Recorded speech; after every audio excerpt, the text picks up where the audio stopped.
like 6'3", 320 pounds, just a big guy.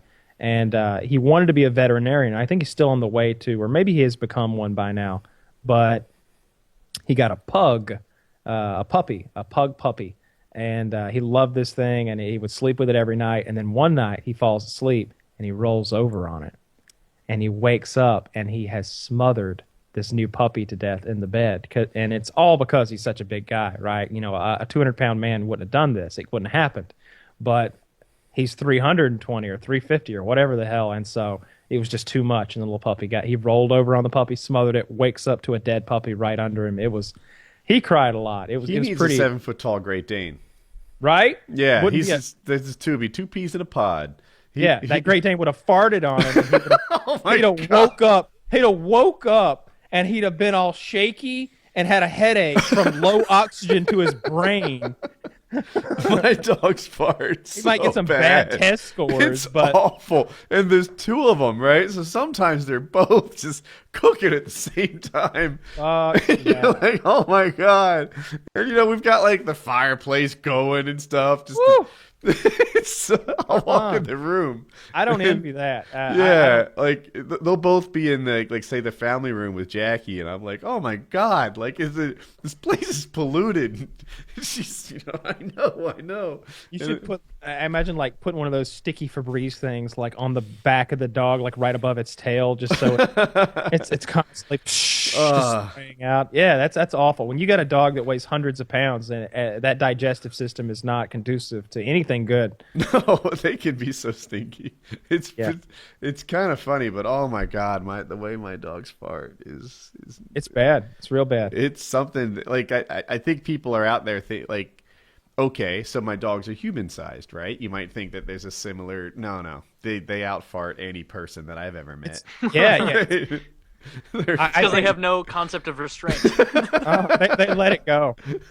Yeah. Just give you both barrels right away. And they fart, so you think like, all right, that's whatever. We're safe for a few minutes. But there's more. There's more dogs. Started. They can trade off. It's a tag team. They'll pollute a room. But it's also kind of funny. So I don't know. They're really loving dogs. So it's easy to forgive their faults. It would have to be. I don't envy your giant dog situation. That's not. No, I don't either. I don't envy your little dog situation. I have what I want. I could definitely see that. There are definitely drawbacks to the little dog, but I think there's also drawbacks to the big dog. Ideally, I think I would want like one of those Australian like cattle dogs, one of those little a dog that's big enough to bite someone, but small enough to like hop in my arms and that sort of thing. One thing that we like about Danes is how they're lazy a lot of the day. They sleep away a lot, and I really like my dogs to be low effort. Like, yeah, they're just turned off most of the time. Yeah. In comparison, it's probably not for the same reasons, but that wiener dog sleeps all fucking day. It's great. That dog loves to nap. That's my nap buddy. Yeah. I imagine I'd really like the wiener if I got to know him. It's like a person. It's got personality. It's odd. It's like a cat a little bit. It's not the kind of dog that'll snuggle with you at all. It's like it's got other shit to do. Ender in particular, I know you'd like Ender. You'd want him. I swear that dog is so sweet, so goofy. So he has personality galore. He's a good dog. I'd like to bring my my water balloon launcher. I got one of those that's like, I got the big one that like a person gets on each end and holds a side, and then the third person cocks and holds back the thing. It'd be fun to get over there and like launch some balls and see those dogs running across the field and stuff. Maybe. So we had yellow labs for a while. And they were amazing at fetch. They were great. They taught me a lot of my hockey skills. I'd be on the deck just playing with the ball, going back and forth. The thing I try to do is like get it between their legs. And I got really good at bringing it between my own legs and keeping my body between me and the defenseman. And, like that was a big deal. And then I'd flip it up off the porch and they'd zip out there and catch it. They could catch crazy things. You throw the ball poorly to them, they're like doing backflips and landing on their feet like a cat.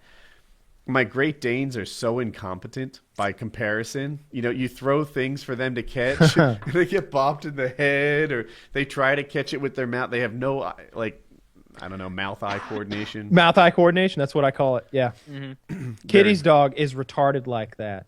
Like, I'll go to the refrigerator and like make a ham sandwich, and I'll tear off a little corner of ham for each dog, and like my girlfriend's dog will be like shoo, like catch it out of the air like it's because she hunts all day. She fights lizards. They're the perfect size to be below her in the food